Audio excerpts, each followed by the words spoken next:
So you got this girl, her name is Sherry, right?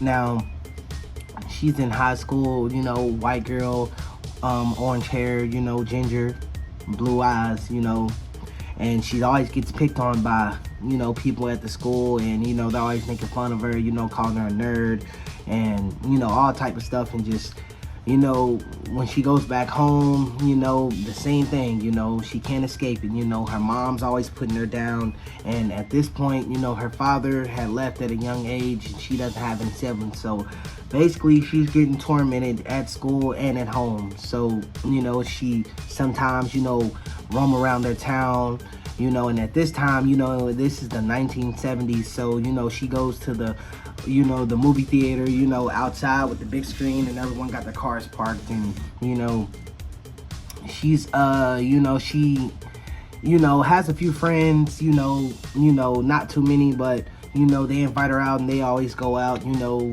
and watch the movies, and, you know, one of the kids, you know, at school approaches her now. She's kind of thinking it's weird because, hey, you know, you always joke on me and clown on me or whatever, but, you know, he's over with his fellas, and he walks over, you know, and basically says, hey, you know, do you want to go to a prom with me? And she's like, she's about to walk away. She thinks it's a joke. And he's like, no, I'm serious. Do you want to go to the prom with me? And, you know, so she says, yeah, and she goes back to her friends, you know, tell them about it, and they excited for her, whatever. So prom's in about, you know, 3 days. So now she's going to get a prom dress, everything, you know,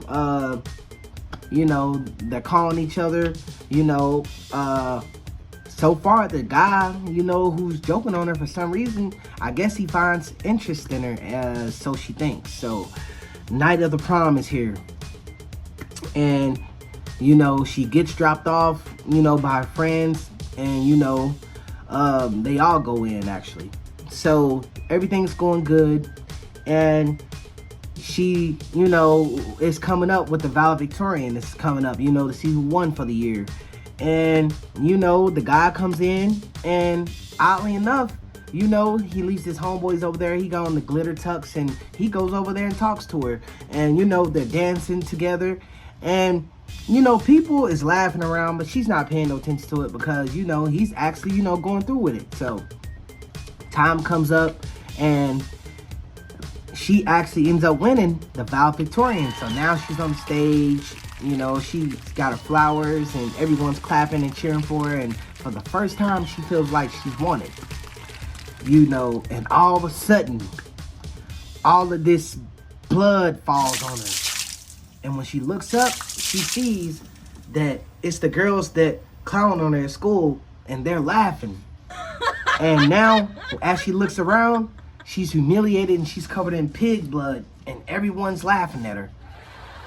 And I don't know what went on with her, but all of a sudden, she looked at the doors, and they automatically shut and locked, and everyone's looking around like, what the heck? And then all the windows are starting to lock, and everything's starting to catch on fire, and now all you hear is just kids running, crying, you know, trying to get out, and, you know, there's no escape.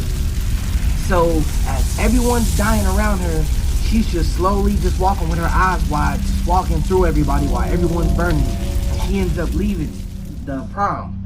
She goes home, she grabs a knife, and mind you, I told you that her mother always clowned her and always, you know, put her down. And she went in, and all of a sudden, she had 2 knives in her hand, and they, without her throwing them, they go right into the mother's hand, and, you know, they basically, you know, stick her to the wall. And it's some paranormal things going on, and she can't move.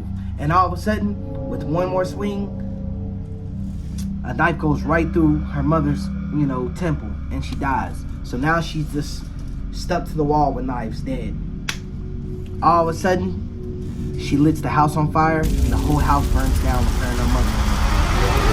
Now, the next day, they're putting the fire out or whatever. And, you know, basically, they get the bodies.